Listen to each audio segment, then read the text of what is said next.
Vamos direto ao gráfico do Bitcoin de hoje. Começando no gráfico de 4 horas do Bitcoin, porque ontem vimos uma pequena retração aqui, apesar da tendência de alta no último mês. Isso é preocupante ou só um recuo temporário? E depois voltamos a subir dali?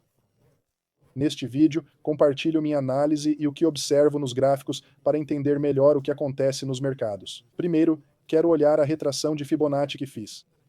Peguei da mínima do pavio até a máxima, o que me deu esses níveis de retração de Fibonacci.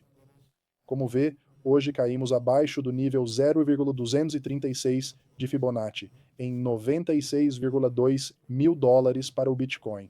E sim, vimos alguns fechamentos de 4 horas.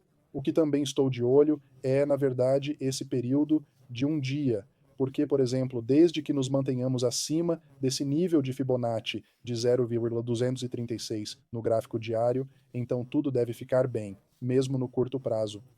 Mas, novamente, se este for apenas um pequeno salto de contratendência e então revertermos daqui, bem, assim que realmente começarmos a quebrar abaixo desse nível de Fibonacci, começarei a olhar para esse nível de Fibonacci de 0,382 em 94,1 mil para o preço do Bitcoin. Mas o nível de Fibonacci mais importante é, na verdade, esse bolso dourado de Fibonacci entre 90,6 mil com uma vela diária, pois então começa a parecer um pouco mais pessimista. Mas até lá, mesmo se fizermos algo assim, recuarmos totalmente para esse nível de 90 mil. E, por exemplo, saltarmos de lá, isso ainda não seria um problema para mim. Se eu estou olhando para este gráfico diário, algo que eu realmente odiaria ver aqui como um touro do Bitcoin é ver isso, onde cortamos abaixo desse nível de Fibonacci de 1.618, situado em 98,1 mil. Seria bem preocupante se víssemos algum tipo de grande retração, cortando abaixo de 1.618 de novo, com fechamentos de velas diárias e até semanais, então teríamos que procurar uma retração ainda mais profunda do Bitcoin para buscar mais liquidez. Mas esses são só os cenários de baixa que estou analisando por enquanto. E é também porque podemos ver aqui uma divergência de baixa confirmada nos gráficos. Caso você não esteja familiarizado, uma divergência de baixa geralmente indica uma quebra de toda a ação de preço de alta que vimos, seja em movimento lateral instável ou até mesmo um impulso de baixa no curto prazo. E claro, sim, vimos um impulso de baixa aqui desde que confirmamos isso. Estou muito feliz em detectar isso cedo e possivelmente identificar uma reversão de tendência. Mas se afastarmos um pouco, pessoal, isso é só uma pequena queda que vimos até agora. Além disso, olhando os níveis de Fibonacci que mostrei no início, ainda podemos manter isso no gráfico diário. E então, ao entrarmos nesta nova semana, depois subimos, por exemplo, para preencher o gap da CMI em 99,4 mil no preço do Bitcoin. E sim, geralmente mais de 90% dos gaps da CMI acabam sendo preenchidos. Atualmente, estamos negociando mais ou menos neste nível aqui. Então temos essa alta eventualmente para preencher o gap da CMI, isso não seria nada surpreendente. Para mim, mesmo que no curto prazo pareça um pouco mais bearish, é cedo demais para falar de uma reversão total de volta às mínimas, como por exemplo, voltar todo o caminho neste canal descendente e então ficar oscilando aqui por mais 6 meses. Acho que é cedo demais, galera. Pessoalmente, não estou vendo isso. Mesmo se tivermos uma queda maior, é cedo demais para falar disso agora, mas claro, isso não é conselho financeiro. Estou apenas relatando o que vejo nos gráficos. Faça o que quiser com essa informação. De qualquer forma, vamos analisar o mapa de calor de liquidação do Bitcoin. Primeiro, neste gráfico semanal, vemos que ultrapassamos o nível de 97 mil que mencionei nos últimos vídeos.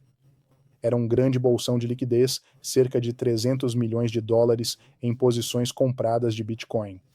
Veja que eles começaram a entrar bem tarde nessa alta massiva que o Bitcoin teve. Como disse recentemente, não me surpreenderia se atingíssemos esse nível, por estar tão próximo do preço atual. E agora realmente ultrapassamos esse nível. Analisando a situação atual, temos bastante liquidez para cima, porém, no curto prazo, a maior liquidez está na verdade para baixo, em 93,9 mil. Vamos chamar de 94K, onde temos uns 300 milhões de dólares em posições longas de Bitcoin. Como sempre digo nesses vídeos, o preço do Bitcoin tende a ir onde há mais liquidez no gráfico. Este momento é para baixo. Mas claro, não estou só olhando para o mapa de calor de liquidação do Bitcoin. Não precisamos necessariamente pegar essa liquidez para baixo ou para cima. Basicamente, estou combinando esse mapa de calor com a análise técnica que mostrei antes no vídeo. Se perdermos o nível Fibonacci, posso olhar para o nível 94K para baixo, pois pegar essa liquidez fica mais provável. Óbvio que não há garantias no trading, mas me baseio no que acho ser o resultado mais provável, então entenda isso quando falo dos gráficos. Por último, vamos ver as tabelas de fluxo do ETF de Bitcoin de hoje. Claro, agora enquanto gravo isso é domingo, então no sábado não houve novas entradas, já que os ETFs de Bitcoin só operam em dias úteis. Então, inscreva-se no meu canal com notificações ativas para não perder nenhum desses importantes vídeos de atualização diária. E claro, na próxima semana continuarei acompanhando essas entradas dos ETFs de Bitcoin assim que receber os dados, porque nas últimas semanas vimos entradas massivas nos ETFs de Bitcoin, mas se agora ficarem bearish, por exemplo, isso vai pressionar o preço do Bitcoin para baixo e quero poder ver isso assim que começar a acontecer, certo? Bem, esta foi a atualização do mercado de hoje. Não esqueça de entrar na comunidade, você pode participar de graça com o link na descrição do vídeo. Mas, independente de você entrar ou não, obrigado por assistir mais uma vez e nos vemos amanhã no próximo vídeo.